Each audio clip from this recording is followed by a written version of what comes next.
شما هم جز اون دسته افرادی هستین که وقتی یه چیز کلاسیک رو میبینین خوشتون میاد و میخواین برید سریع بخرین و وارد منزلتون کنین، بدون اینکه بدونین منزل شما متراژش مناسب سبک کلاسیک هست یا نه.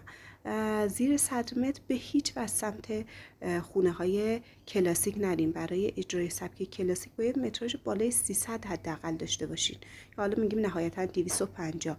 ببینین وقتی که میرین شما وسایل حجم رو میخرین وارد منزلتون میکنین، گذشته از اینکه باید به زور اونها رو جا بدین و خونه شما کاربردی نیست و زیبا هم نمیشه، همیشه خسته هستین، چون ذهنتون تو اون فضایی که نشستین کاملا در حال تحلیل اطلاعات اون فضا هست، همش داره تحلیل میکنه. وسایل سبک کلاسیک هم همشون حجیم هستن، در نتیجه ذهن خسته همش به نظر میاد، حوصله کار دیگه ای ندارین. این فقط به خاطر اینه که شما اومدین یه سبکی رو اجرا کردین که مناسب اون فضا نیست.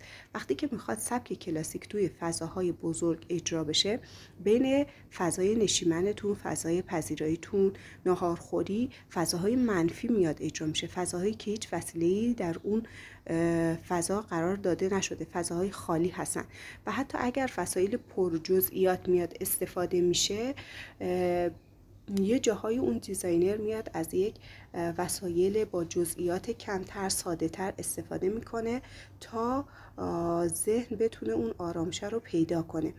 در صورت که وقتی شما میرید توی پستی، توی حالا اینستا یا هر فضای دیگه نگاه میکنین، فقط به این شکله که میگن این وسایل مناسب سبک کلاسیک، شما میرین خریداری میکنین.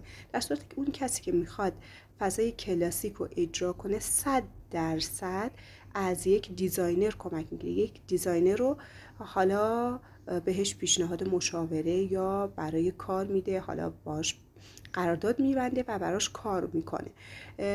اصلا دیزاینرها اصولا برای این سبکا، حالا نمیگم فقط این سبکا، برای کسایی که میخوان هزینه کنن میان کار میکنن.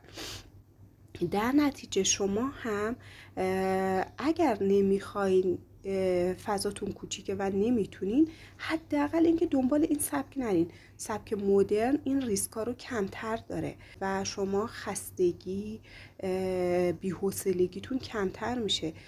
باز هم اجرای این که بریم مثلا حالا بگن اینها برای سبک مدرن هم برین اجرا کنین، ریسکش کمتر از سبک کلاسیکه، چون جزئیات تو اون سبک زیاد. دوستان عزیز، امیدوارم تا اینجای کار کانال ما رو سابسکرایب کرده باشیم و کلی ویدیوی دیگه در رابطه با هوش مصنوعی، در رابطه با دکوراسیون و نظم و ساختمان براتون میذاریم که میتونه بسیار کمکتون کنه در خریدهای مفید، مخصوصا اگر خونه کوچیک دارین. امیدوارم که این ویدیو خیلی به دردتون بخوره و یا مستاجر هستین باعث بشه که خرید اشتباه و زیانده نداشته باشین. تا ویدیو دیگه، خداحافظ.